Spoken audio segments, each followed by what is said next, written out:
Okay, so to make these, what I did is I took spaghetti and a little piece of the clay, break the spaghetti in the piping gel. So I add a little piping gel to it so it'll stick. A little piece of the candy clay on here, and I'm actually going to twirl it. You know how they twiddle with the cold porcelain, with the not the cold porcelain, the platinum paste. They twiddle with it. Well, we're doing that with the. I twiddle many things. Yeah, we're doing that with the clay. Basically, go on here, and you're gonna roll it. Just roll it so it's nice and firm. And that's on a spaghetti stick? Yep, on a spaghetti stick. You can use any kind of noodle. I just like spaghetti because it's easy to find. Okay, so now I have kind of like a base on here. And then I'm going to take a little bit of this and I'm going to roll it out. I have a little something down here so it's not so sticky. Okay. Not too thin now. Okay, and then I've got a couple cutters here. Got like a plunger and a couple other, 5-petal, or this is supposed to be a primrose, believe it or not. But anything's fine, any size, anything you've got. I do use a couple different sizes, just because it gives it some character. So, I was just playing around. Whoops, I squished that one. And we realized that it will probably firm up, but how long would it stay fresh? It depends on how cold it is. It's the same with the ropes, but these are smaller, so they probably firm up probably within a half an hour or so. But it'll still be edible even if it hardens Oh, up. yeah. It's not like a rock or anything. Yeah. It's still candy clay. And how long would that be advisable to eat? It starts to dry out, so it depends on your weather, but I'd probably eat it within like a week or so. Okay. Okay, so what I've got going on here is I got a little bit of, I'm just going to thread it on and bring it down to the end and squash it. Squash it? Squash it. That's the official term. Yep, it's squashed. Okay, there it is. All right.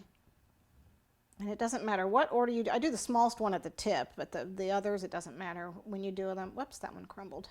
And if it crumbles, it's okay because I just squashed it on there. Interesting. Yeah. And these tend to get, they tend to break. So I just squish them right at the base. It's a little warm in the lights. Yep.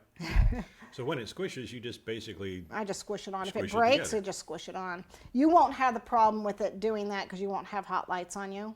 But, Well, we assume that you probably won't. well, I have would hot lights would on. hope that you weren't. Yeah. We don't know. We But can't anyways, tell. it's just all we're doing is trying to create a little frilly. There's other ways to do this. You can actually roll a strip, cut it, and wrap the strip around to get little frillies. It's just the way I do it. There's a million different ways to do it. I have a good friend that's a chocolate clay flower master who offers classes. It's Mary Sanaga, and if you ever get a chance to take one from her, go right ahead because she's really good. She's been working with it a lot longer. So anyway, so there you have it. The last thing I do is I dust them a little bit. So I've got, this is a purple and a Cosmos pink. There's Aurora pink. Sugar Art has Aurora pink, which is, like I said, it's kosher.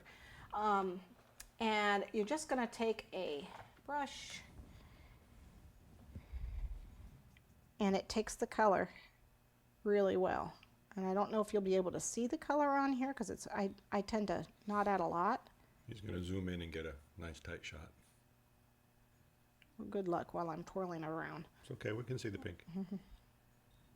Yeah, looks good. Okay, so that actually makes a difference. And then with the purple, I've got a little bit of purple here. Cool. Okay, and it's best to dust them when they're fresh because they break. Especially these guys, when they dry out, which is after like 2 days or a day, depending on the weather, they'll break. That's not a big deal if they do, but just so you know that the little tiny petals will break off. And then for the green, I actually dusted with a little bit of lime. I had a little bit of lime here, and I dusted my leaves with a little bit of the lime. Just to add some, because I can't leave things alone, you know. So add a little bit of lime to it, and it makes it look prettier. I hate flat colored things. It really makes them pop when you put some color to them. But here you can see the difference. This rose is not dusted, and this one is. I don't know if you can see the difference on the. It really makes them pop. So this one needs to be dusted really badly.